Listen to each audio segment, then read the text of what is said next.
नमस्ते। German grammar नाम सुनते ही थोड़ा डर लगता है ना? ऐसा लगता है जैसे कोई बहुत बड़ी पहेली हो।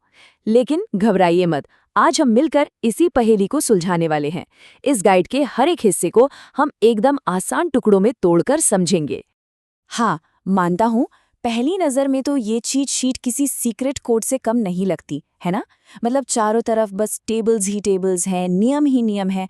लेकिन जैसा मैंने कहा, चिंता की कोई बात नहीं है। हम इसे एक-एक करके परत दर परत खोलेंगे और तब तक नहीं रुकेंगे जब तक कि हर एक नियम शीशे की तरह साफ ना हो जाए। तो ये रहा हमारा आज का रोड मैप।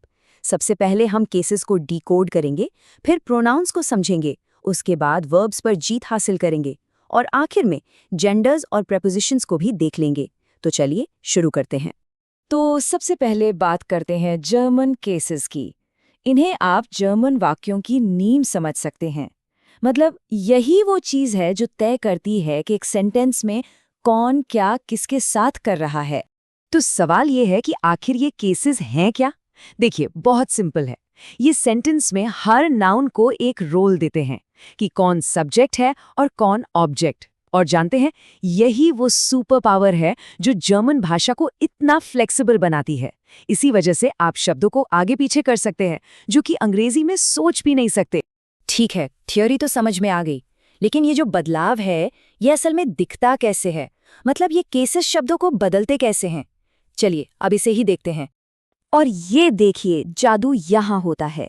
सिर्फ मैस्कुलिन द पर ध्यान दीजिए। जब वो सब्जेक्ट होता है तो होता है डेयर। जब वो डायरेक्ट ऑब्जेक्ट बन जाता है तो हो जाता है दिन। और इनडायरेक्ट ऑब्जेक्ट के लिए देम।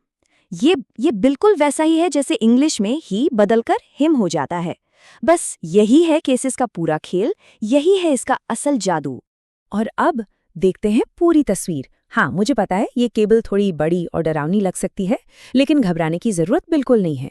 जो पैटर्न हमने अभी अभी डेयर के साथ सीखा था ना, बस वही पैटर्न यहाँ अलग अलग जेंडर्स के लिए रिपीट हो रहा है। याद रखिए, जर्मन ग्रामर में पैटर्न ही सब कुछ है।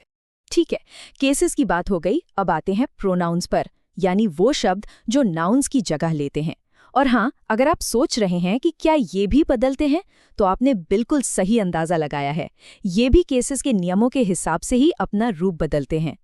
जरा इन पर्सनल प्रोनाउंस को देखिए। इच का मतलब है मैं, तो जब मैं सब्जेक्ट हूं तो मैं इच हूं। लेकिन अगर कोई एक्शन मुझ पर हो रहा है, मान लीजिए कोई मुझे देख रहा है, तो मैं बन जाता हूं मिच। और अगर कोई मुझे कुछ दे रहा है तो मैं बन जाता हूं मिर। ये बिल्कुल इंग्लिश के आई, मी और टू मी जैसा ही है।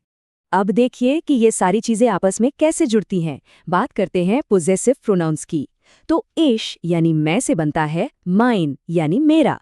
लेकिन माइन का जो आखिरी अक्षर होगा ना, वो इस बात पर निर्भर करेगा कि मेरा क्या है, मेरा कुत्ता या मेरी बिल्ली। उस नाउन का जेंडर क्या है, उसका केस क्या है, वही इसकी एंडिंग तय करेगा। देखा, सब कुछ एक दूसरे से जुड़ा हुआ है। ऑलराइट, केसेस और प्रोनाउंस हो गए, अब बात करते हैं एक्शन की, यानी वर्ब्स की, क्रियाएं। ये वो शब्द हैं जो बताते हैं कि एक सेंटेंस में आखिर हो क्या रहा है। जर्मन में एक खास बात है, वर्ब की जो एंडिंग होती है ना, वही बता देती है कि काम कौन कर रहा है। और ये जो 3 वर्ब्स आप देख रहे हैं, ज़ाइन, हाबन और वेरडन, ये समझ लीजिए कि सबसे ज्यादा जरूरी हैं। मतलब ये आपको हर दूसरे वाक्य में मिलेंगे। ये जर्मन भाषा की रीढ़ की हड्डी हैं, सच में। और फिर आते हैं मॉडल वर्ब्स, जिन्हें हम हेल्पिंग वर्ब्स भी कह सकते हैं।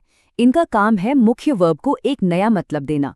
जैसे इश श्विमे का मतलब है मैं तैरता हूं, लेकिन अगर आप कान लगा दें तो बन जाता है इश कान श्विमन, यानी मैं तैर सकता हूं। और यहाँ एक छोटी सी ट्रिक बताता हूं। इश और एयर, जी और एस के साथ इनका रूप हमेशा एक जैसा रहता है। ये एक खास पहचान है इनकी। चलिए, अब हम अपने आखिरी पड़ाव पर आ गए हैं। इस सेक्शन में हम अपनी चीट शीट के जो बचे हुए जरूरी हिस्से हैं ना, उन्हें जोड़कर इस पूरी पहेली को हमेशा के लिए हल कर देंगे। और अब आते हैं प्रेपोजिशंस पर। और मैं बता रहा हूं, ये हिस्सा एक बहुत बड़ा शॉर्टकट है। देखिए, कुछ प्रेपोजिशंस ऐसे हैं जो हमेशा हमेशा अक्यूजिटिव केस लेते हैं, कुछ हैं जो हमेशा डेटिव लेते हैं, और कुछ बीच वाले हैं जो दोनों ले सकते हैं। इस एक चीज को समझ लेना सच में गेम चेंजर है। और ये है वो शॉर्टकट जिसकी मैं बात कर रहा था। बस इन लिस्ट्स को याद कर लीजिए, फिर आपको कभी केस का अंदाजा लगाने की जरूरत ही नहीं पड़ेगी। अगर सेंटेंस में फ्योर दिखा तो बस उसके बाद अक्यूजेटिव ही आएगा, मिट दिखा तो डेटिव ही आएगा।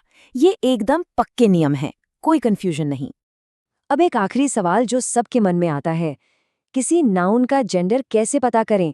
क्या मैस्कुलिन है, फेमिनिन है या न्यूटर? देखिए, ज्यादातर तो इन्हें याद ही करना पड़ता है, लेकिन अच्छी खबर ये है कि यहाँ भी कुछ पैटर्न हैं जो हमारी मदद कर सकते हैं, हमें सुराग दे सकते हैं। जैसे कि ये देखिए, लिंग या और पर खत्म होने वाले शब्द ज्यादातर मैस्कुलिन होते हैं, और सबसे मजेदार बात, चेन और लेन एंडिंग वाले शब्द जो किसी भी चीज को छोटा और क्यूट बना देते हैं, वो हमेशा न्यूटर होते हैं। और इसी वजह से मेडजेन, जिसका मतलब लड़की होता है, वो ग्रामर के हिसाब से न्यूटर है ना दिलचस्प? और एक और अच्छी खबर, फेमिनिन नाउन्स को पहचानना शायद सबसे आसान है। अगर किसी शब्द के आखिर में आपको अंग, हाइट, काइट या शफ्ट जैसी एंडिंग दिखे तो आप 99% श्योर हो सकते हैं कि वो फेमिनिन ही है। ये वाकई में एक बहुत बड़ा हेल्पिंग टूल है। तो हमने इस पूरी चीट शीट को समझ लिया।